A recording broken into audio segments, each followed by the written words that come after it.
Grabación, vamos a compartir pantalla.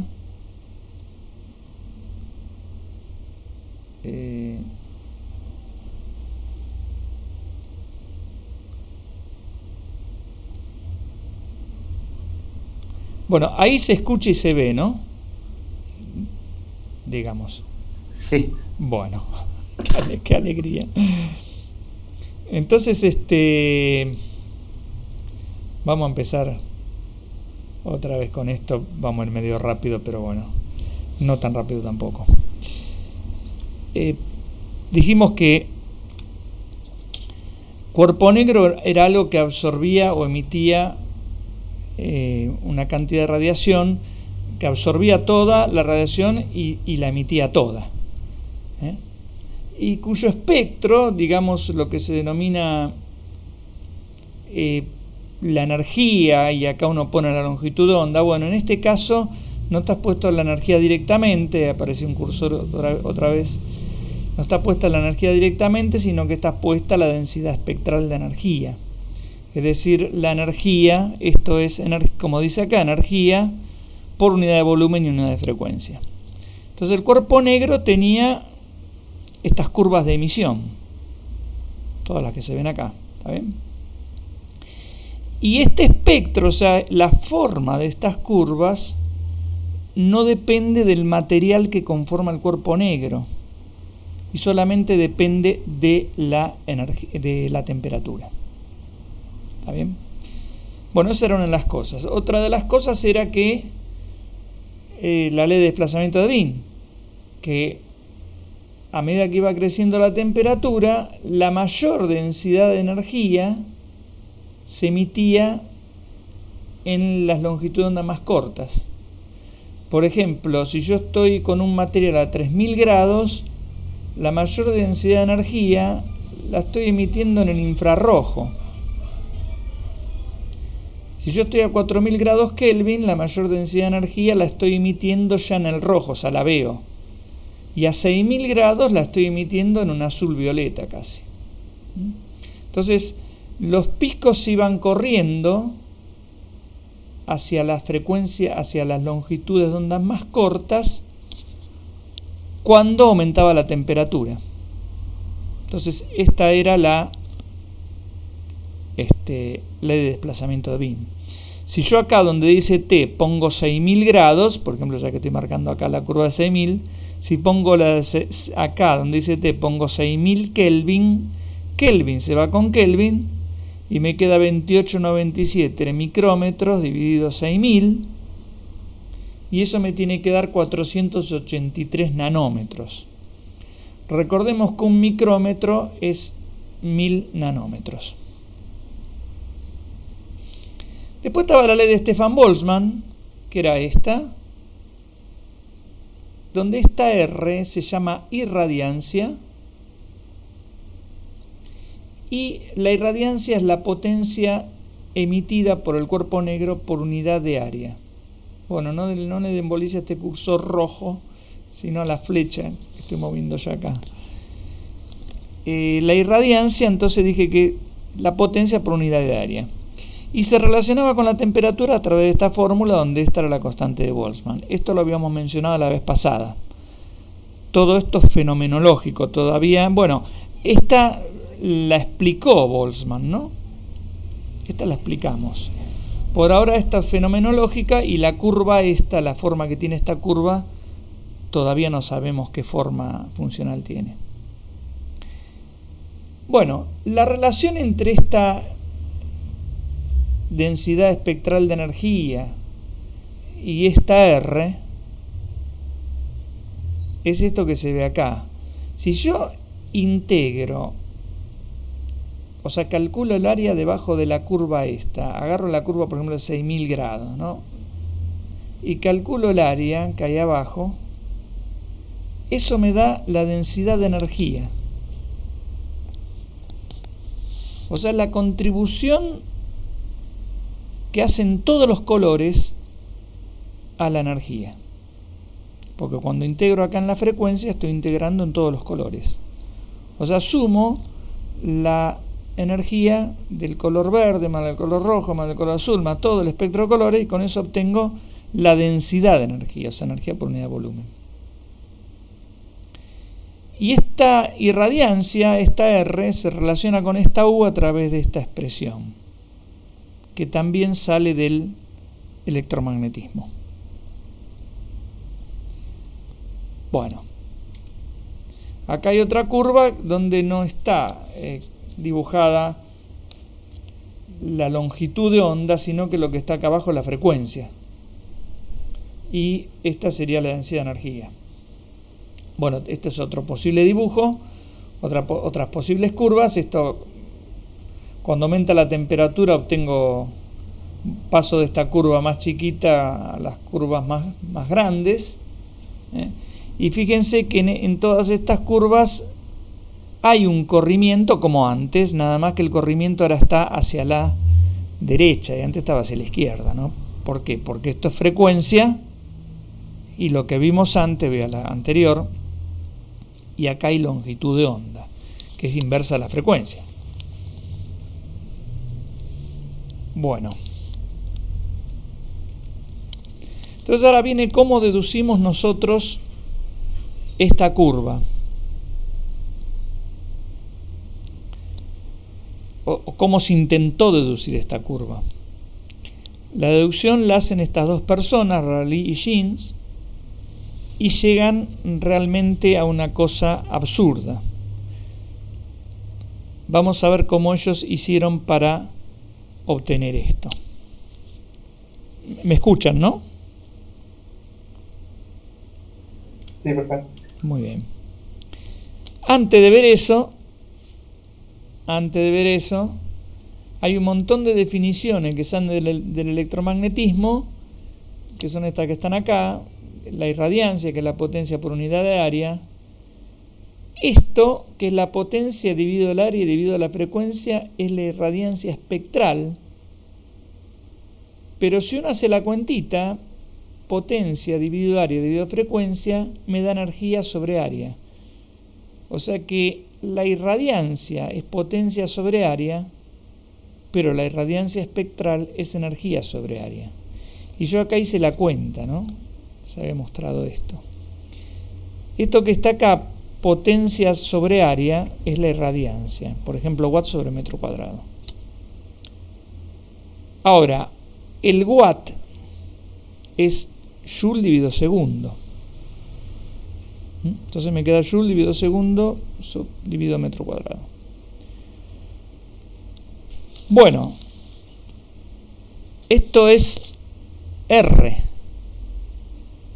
Si uno a R, fíjense lo que es R, ¿no? Potencia dividido área. Si uno a R, potencia dividido área, lo divide por la frecuencia, o sea, agarro esto que era R, ¿no? Que era todo esto. Y lo divido por la frecuencia, segundo se me va con segundo y me queda joule sobre metro cuadrado. Pero joule es energía, y metro cuadrado es área, o sea que esto me da energía por unidad de área. Bueno, y así se pueden mirar las otras cosas, ¿no? Tenemos la densidad de energía, que es energía por unidad de volumen, y esa densidad de energía, como bien dice acá, se puede obtener integrando la densidad espectral de energía, que es la energía por unidad de volumen por unidad de frecuencia. Así como la irradiancia se puede obtener integrando la irradiancia espectral, que es esto que está acá. Bueno, hay una relación entre densidades e irradiancias, que son estas que ustedes ven acá. Por ejemplo, la densidad de energía, energía por unidad de volumen, está relacionada con la irradiancia a través de esta fórmula. Eso sale del electromagnetismo. Y la irradiancia espectral, esto que está acá, la irradiancia espectral, está relacionado con la densidad espectral de energía a través de esta fórmula. Esas son todas cositas, cuentas que salen del electromagnetismo que vamos a a utilizar, tampoco para que se la aprendan de memoria, ¿no? Pero las vamos a utilizar, por eso las pongo. Bueno, ¿y cómo pensamos ahora el cuerpo negro? ¿O cómo lo pensaron ellos? El tema es que, como característica de cuerpo negro, habíamos dicho que lo que emite el cuerpo negro no depende ni de la forma ni del material con el que está hecho. O sea, si yo tengo, por ejemplo, esta cavidad cerrada y la fabrico de plomo, lo que sale de este agujerito, si yo levanto la curva, va a ser la misma curva que si esta cavidad la fabricase de plata. O de lo que sea, o no sé, o de hierro, ¿no? Entonces lo que sale de acá no depende del material. Es decir, no puede depender de los átomos. Porque si dependiese de los átomos de plomo son distintos a los átomos de hierro. Sin embargo, sale lo mismo. Quiere decir que lo que sale de acá no depende de los átomos seguro. Bueno, ellos pensaron que lo otro que quedaba era que dependan de los electrones. Y se pensó que, todo dentro de este material también, pero particularmente en la pared interna de este material, que es lo que compone el cuerpo negro, hay una serie de osciladores. Hay electrones que oscilan con un movimiento armónico, o sea, es como electrones que están sujetos a un resorte, pero no es un resorte, ¿no? En realidad, el electrón está sujeto a un ion positivo, que está inmóvil, ese era el modelo que se tenía de material, y el electrón oscila con una fuerza elástica en torno a ese ion que está inmóvil. Bueno, un electrón que oscila bajo fuerza elástica vive acelerado, está acelerado permanentemente. Y una carga acelerada emite ondas electromagnéticas. Entonces los electrones que están acá dentro en la pared interna de la caja, permanentemente, debido a la temperatura, se agitaban, se movían más o menos, entonces emitían ondas. Y ellos pensaban que acá adentro había electrones oscilando en diferentes frecuencias, más o menos rápidos, a eso me refiero. ¿Está bien? Ahora, de las ondas que se emite, por ejemplo, de la onda que puede emitir un electrón, lo que sobrevive acá dentro de la caja son las ondas que se extinguen en la pared de la caja, porque adentro de la caja no puede haber campo eléctrico. Estas ondas son ondas de campo eléctrico. O sea, tienen que extinguirse en estos dos extremos. Entonces, una de las ondas que se extingue en estos dos extremos es esta que estoy mostrando acá, que es la que puse acá. Esa cumple la condición, se extingue en este extremo y en este. Cuando pasa eso, se forma una onda estacionaria, o sea, aparece un dibujo como el que se muestra acá. Tal cual sucedía cuando ustedes ataban una cuerda entre los extremos y aparecían ciertos dibujos que los llamaban modos y otros no. ¿Está bien? Tal cual, yo decía, sucede en una guitarra. En una guitarra uno toca una cuerda, eso emite un sonido, pero lo que se refuerza adentro de la caja de la guitarra son las ondas que entran bien en la caja, digamos así. Las que entran bien son aquellas que se hacen cero en la madera. Toda otra onda que no entre de esa manera no dura nada, se extingue. O sea que dentro de este cuerpo negro hay ondas electromagnéticas estacionarias. Así como pasa con un microondas. El microondas tiene un aparato que genera ondas electromagnéticas. Ese aparato se llama magnetrón. Genera ondas cuya longitud de onda anda en los 12 centímetros, si mal no recuerdo, ondas de 3000 MHz. Y las ondas que sobreviven acá dentro de la caja, acá aparecen ondas estacionarias, ondas como estas. Las ondas que sobreviven son las que cumplen esa condición, las que se extinguen en los bordes de la caja metálica. Entonces uno cuando pone algo a cocinar, cocina con ondas estacionarias, ¿no? Todas las otras ondas se extinguen. ¿Por qué es así? Bueno, porque el magnetrón genera su máxima potencia en esa onda, que es la que sobrevive acá adentro. Lo otro no puede vivir acá adentro, las otras ondas. Entonces uno aprovecha esa especie de... esa onda se refuerza, por decirlo de alguna forma, hablando muy mal y pronto. Como pasa en una guitarra. Ustedes tocan la cuerda, escuchan la nota de esa cuerda, no escuchan la nota de otra cuerda. Esa nota es la que se refuerza en la caja. Tocan otra, bueno, por ejemplo, la anterior fue esta nota, la otra es esta, qué sé yo, que también cumple la condición como esta de extinguirse en las paredes, ¿no?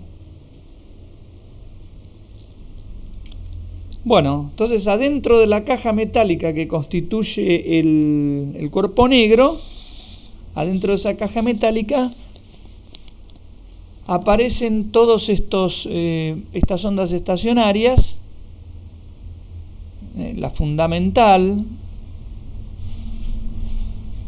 o también la llaman primer armónico, el segundo armónico, el tercer armónico,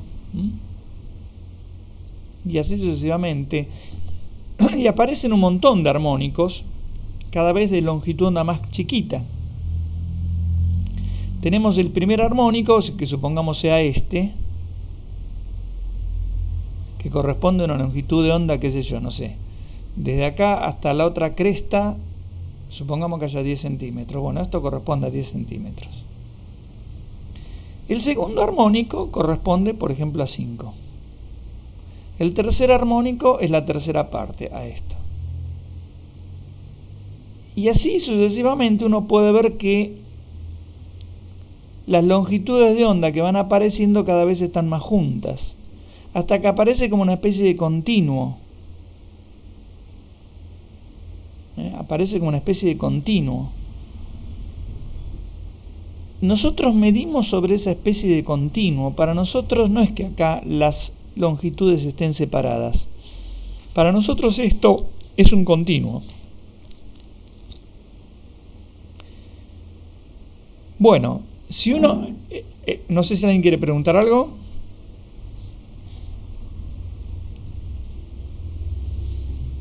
Seguimos entonces. Si uno extendería este lambda, va a encontrar estas ondas, estas longitudes, que ya no va a ser un continuo, o sea, la curva ya no va a ser continua. ¿Está bien? Pero esto sucede a frecuencias muy bajas y nosotros estamos casi en el visible, en el infrarrojo inclusive. Entonces no nos importan las frecuencias más bajas. Bueno,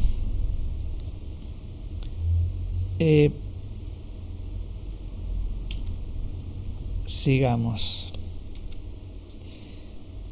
Entonces, ¿cómo va a explicar Rayleigh y Jean, estas dos personas, la curva esa que vieron ustedes, o sea, la curva de emisión espectral? Ellos van a pensar en lo siguiente, va a decir, bueno, hay una onda, por ejemplo, van a ver seguramente en ese continuo de frecuencias, van a ver, no sé, 20 osciladores, cada uno emite una onda, que emitan ondas muy parecidas,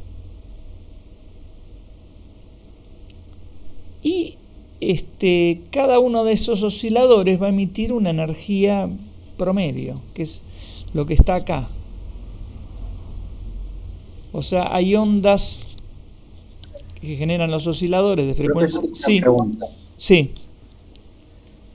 Esa distribución que en el sector donde ellos se fijan, que es el más condensado, ¿no? Claro. Que se ve como continuo. ¿Eso tiene que ver algo con la mecánica clásica, con el potencial efectivo, que era la parte que nosotros tomábamos, o no tiene nada que ver? No tiene nada que ver con eso, con el potencial efectivo que uno tomaba. Está bien. El potencial efectivo era otra cosa. Esto simplemente, a partir de donde está señalada la flecha, pasa que el gráfico que yo copié es un desastre, pero a partir de ahí creo que arrancaba el infrarrojo, todavía uno no lo ve, ahí está el continuo. Y más acá están las frecuencias más bajas. Frecuencias bajas estoy hablando de la de microondas, o sea, una cosa que oscila a 3.000 millones de ciclos, 3.000 millones de veces por segundo. Eso es una frecuencia baja acá. Porque las frecuencias visibles están en el orden de 10 a la 14. 10 a la 14 es un 1 con 14 ceros. ¿Está bien? O sea, en el orden de un 1 con 12 ceros estamos en el billón, en el orden de los 100 billones. Eso queda por acá adentro. Bueno, entonces le decía que a alguien se le ocurrió lo siguiente. Dice, bueno, seguramente como hay muchos electrones oscilando de la misma manera, seguramente con frecuencias muy parecidas, no iguales, bueno, voy a sacar un promedio de esas ondas, de la energía de esas ondas, y voy a multiplicar por ese número de electrones que están oscilando en frecuencias parecidas.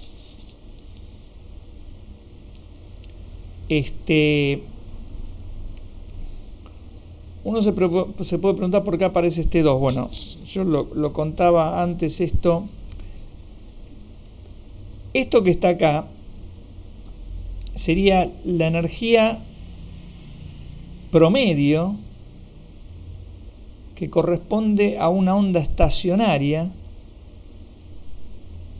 por ejemplo, de frecuencia 10 a la 14. Y esto sería el número de ondas que andan alrededor de 10 a la 14. Ahora, ¿de dónde sale este 2? Bueno, el 2 sale de que en realidad esta E sub nu, con la barrita que significa promedio, es la energía de una onda viajera que tiene frecuencia 10 a la 14, por ejemplo, por poner un ejemplo. La onda estacionaria, voy atrás, una onda estacionaria como esta, o como esta, se forma porque hay una onda viajera que va para un lado, rebota y vuelve.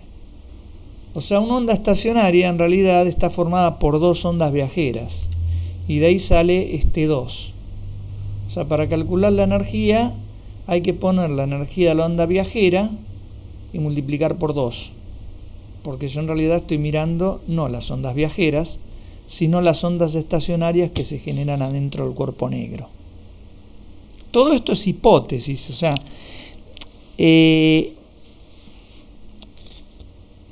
es lo que alguien pensó y empezó a hacer la cuenta teniendo en cuenta todas estas cosas, ¿no? Está bien, no es que esto... Alguien lo pensó así. Bueno, en este caso Rayleigh y Jim lo pensaron así. Ahora, para calcular, bueno, este número de modos, o sea, número de ondas con frecuencias parecidas a nu, ese número de modos, a cada onda estacionaria se lo llama un modo. Vuelvo atrás. Bueno, este es un modo, el modo fundamental. este es el segundo, otro modo, el segundo armónico, este es otro modo, el tercer armónico, cada uno de estos es un modo. Bueno, ¿cómo calculo esto? Y después cómo calculo esto. Empecemos por esto, que es lo más fácil. Para calcular eso, estas dos personas, Rayleigh y Jean, acudieron a la mecánica estadística clásica. Eso es calcular, como les puse acá, el promedio de la energía de un oscilador de frecuencia nu. Bueno, y también después calculan de nu, ¿no? ¿Cómo se hace en la física clásica esto? Ustedes, yo sé que no ven mecánica estadística clásica, por eso lo voy a contar. Pero bueno.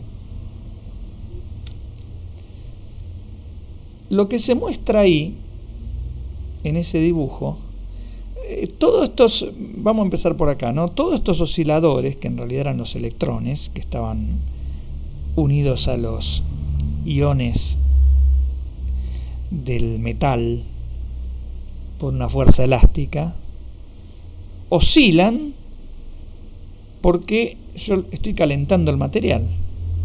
O sea, su energía la toman de la temperatura que yo le doy al material. Si yo el material lo caliento más, oscilan más rápidamente.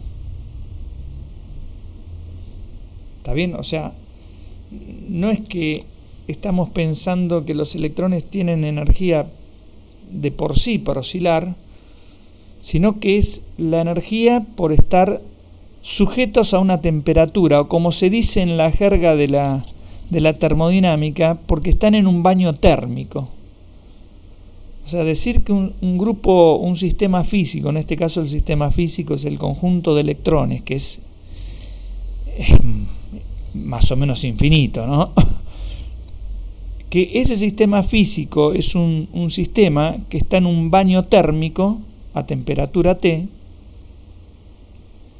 es eso, ¿no? Es decir, que la energía también la adquieren de ese baño térmico. Entonces lo que puede pasar es que, por ejemplo, yo acá puse un ejemplo sencillo, que los electrones oscilan, pero bueno, al oscilar intercambian energía entre ellos, ceden energía a ese campo electromagnético que ellos mismos generan, y ese campo electromagnético lleva esa energía a otro electrón y le transfiere, por ejemplo, parte de la energía. Entonces, por ejemplo, yo estoy pensando que un electrón, por ejemplo, pasa de tener energía de 1 a tener energía de 4 a tener energía de 2, o sea, hace este camino. Pero que en su vida pasa 5 veces por tener energía de 1, 3 veces por tener energía de 2, una vez tiene energía de 3 y 2 veces tiene energía de 4. Y este ciclo se repite. Esto es muy ideal, ¿no? Pero supongamos que pasa algo así. ¿Cómo ustedes calculan? Sí. Yo había escuchado en un seminario o algo por el estilo, que cuando se daban estos pasajes o estos ciclos de pasajes de un estadio energético a otro por parte del electrón, que emitía un fotón en función de esta transferencia de energía. Pero a mí siempre me pareció algo sumamente raro. Sí, bueno, claro, el fotón que vos decís que emiten viene después de que veamos el efecto fotoeléctrico, el efecto Compton, porque lo que una onda electromagnética es como equivalente a emitir un fotón, y claro, ese fotón lo absorbe por ahí el otro electrón. Sí, claro, pero efectivamente es así. Ahora estamos hablando de onda, todavía no aparecieron las partículas, pero más adelante en el curso va a aparecer esto de que ¿qué es lo que hay? ¿Hay una onda? ¿Una partícula? Bueno, cuando veamos el efecto fotoeléctrico, la próxima clase, no creo que lleguemos hoy, vamos a ver esto. Bueno. Gracias, profe, perdón No, por favor, pero no, preguntá, a mí me gusta que pregunten. Gracias. Entonces, ¿cómo hago yo el promedio? Es como decir, bueno, me pusieron 5 veces nota E1. Por ejemplo, E1 es un 10. Me pusieron 3 veces una nota E2, por ejemplo, un 7. Una vez me pusieron un 4. Y 2 veces me pusieron un 1, qué sé yo. Cuando uno hace el promedio suma todo y divide por el número de notas. Acá el número de notas son 5 más 3 más 1 más 2. O sea, esto que está acá, 5 más 3 más 1 más 2. O sea, el número de notas en total es 11. Pero la cuenta la puedo hacer así. Yo puedo, en vez de sumar todo acá arriba, puedo decir, bueno, tengo 5 notas E1, o sea, 5 notas E1. Más 3 notas E2. ¿No? O sea, puedo agrupar las notas E1 con las notas E2, con las notas E3, con las notas E4. Entonces, esto es el promedio también. Pero lo que puedo hacer ahora es hacer distributiva. Agarrar este 5 dividido 11, lo que está acá abajo, y ponerlo acá. Eso va a quedar multiplicado por E1. Agarrar este 3, dividirlo por 11 y eso va a quedar multiplicado por E2. Y así sucesivamente. La cantidad de veces que es esta, que aparece la nota E1, dividido el número total de casos, eso es lo que se define como la probabilidad de que aparezca la nota E1. O sea, esto que está acá es la probabilidad de que aparezca la nota E1, el 5 sobre 11. O sea que la cuenta, el promedio, también lo puedo hacer como la probabilidad de que aparezca la nota E1 multiplicado por la nota E1, más la probabilidad de que aparezca la nota E2 multiplicado por la nota E2, más la probabilidad de que aparezca la nota E3 por E3, más la probabilidad de que aparezca E4 por E4, ¿no? Y si en vez de tener E1, 2, E3, E4 tengo hasta 1000, y bueno, es una suma de probabilidades de tener una nota multiplicado por la nota y todo eso sumado. O sea, el promedio energético se calcula a través de esta suma. Bueno. No sé si eso más o menos les quedó claro. Es el promedio como hacen ustedes con las notas, pero ahora lo vamos a calcular así porque hay una fórmula de la mecánica estadística. La mecánica estadística es una parte de la física que liga la termodinámica con la mecánica. O sea, la mecánica estadística permite, del punto de vista termodinámico, la mecánica estadística permite entender más o menos qué es la temperatura, utilizando la estadística.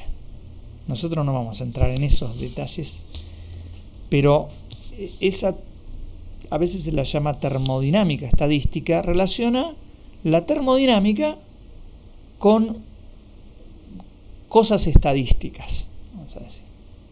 Bueno, la probabilidad es algo que viene de la estadística, por lo menos, ¿no? Entonces, la escribimos así porque la mecánica estadística clásica me da una expresión para esto, que no es difícil de deducir, pero es muy largo de deducir. Me da una fórmula para esto, que la vamos a ver acá.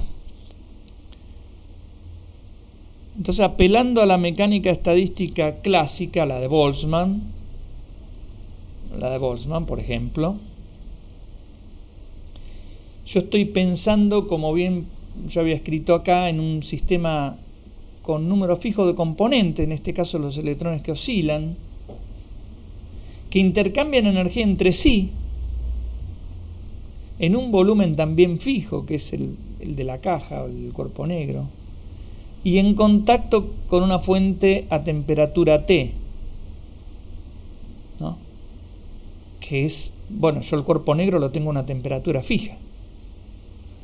Entonces, estoy en estas condiciones. Tengo un número fijo de componentes a una temperatura fija que intercambian energía entre sí. Entonces, en ese caso, la probabilidad de encontrar un estado con energía cualquiera, no sé, esto es, no sé qué yo, 2 joules, 3 joules o lo que sea, responde a esta fórmula. Donde lo que está acá abajo se denomina función de partición canónica y es esta suma que está acá abajo. La función de partición canónica se la denomina Z porque del alemán esto es como decir la suma total. No sé cómo se pronunciará esto, no me animo a pronunciarlo, pero es la suma total. O sea, uno, si tiene el valor de Z, puede calcular la probabilidad de encontrar en ese sistema físico un cierto valor de energía. Bueno, esto no intento, obviamente, que lo entiendan porque sale de la mecánica estadística de Boltzmann. No es difícil de entender, pero es un curso aparte eso. Y es fácil ver que el valor promedio, que lo que nosotros estamos buscando, se puede escribir así, como la constante de Boltzmann, el cuadrado de la temperatura, dividido Z por la derivada de Z respecto a la temperatura. Y por último, bueno, acá yo puse que un conjunto de sistemas, como en este caso que está sometido a una temperatura fija, etcétera, etcétera, se llama colectivo canónico. Ese conjunto o conjunto canónico, como más les guste. Bueno, y para el conjunto canónico las fórmulas son estas. Existen otros conjuntos donde estas fórmulas son otras. Existen otros colectivos donde, por ejemplo, se puede intercambiar materia,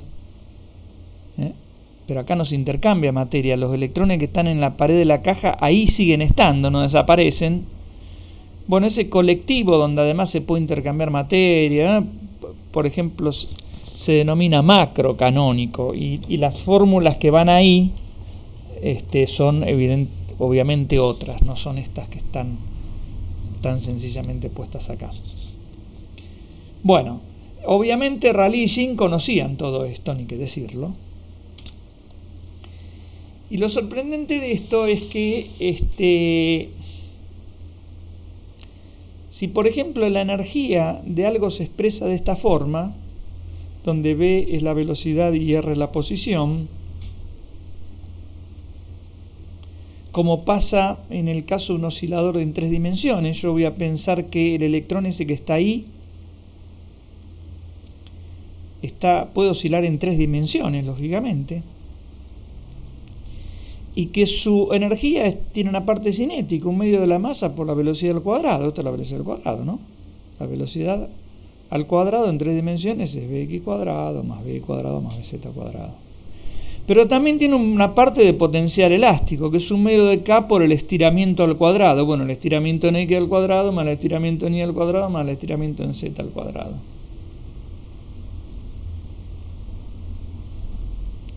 Entonces, de alguna manera esto es esto, que está acá, tiene esta forma. Velocidad al cuadrado, módulo de la velocidad al cuadrado, módulo del estiramiento al cuadrado. Porque el estiramiento será la raíz cuadrada de todo esto, pero entonces, como no está la raíz acá, quiere decir que está el estiramiento al cuadrado. Bueno, uno puede comprobar maravillosamente que si la energía se escribe de esta manera, y uno reemplaza, vuelvo a la hojita de atrás, reemplaza esa escritura acá, en vez de poner el sub j, pone lo anterior, A por B cuadrado más B por B corta por R cuadrado, y hace estas cuentas que no son fáciles de hacer porque, claro, acá uno piensa que la energía corre, vale, E1, E2, E3, pero en la realidad, voy a la hoja siguiente, en la realidad la energía toma un continuo, porque la velocidad puede tomar un continuo y la posición también. Entonces, cuando uno hace todo eso en la mecánica estadística de Boltzmann, encuentra maravillosamente que la energía promedio es K por la temperatura.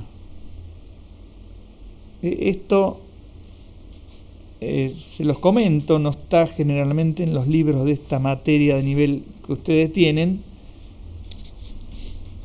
pero el decir, bueno, la energía promedio del oscilador electrónico sale de la temperatura, y es K por la temperatura por todo esto que conté antes, si uno quiere ser riguroso. Bueno, creo que aquí terminamos esta parte.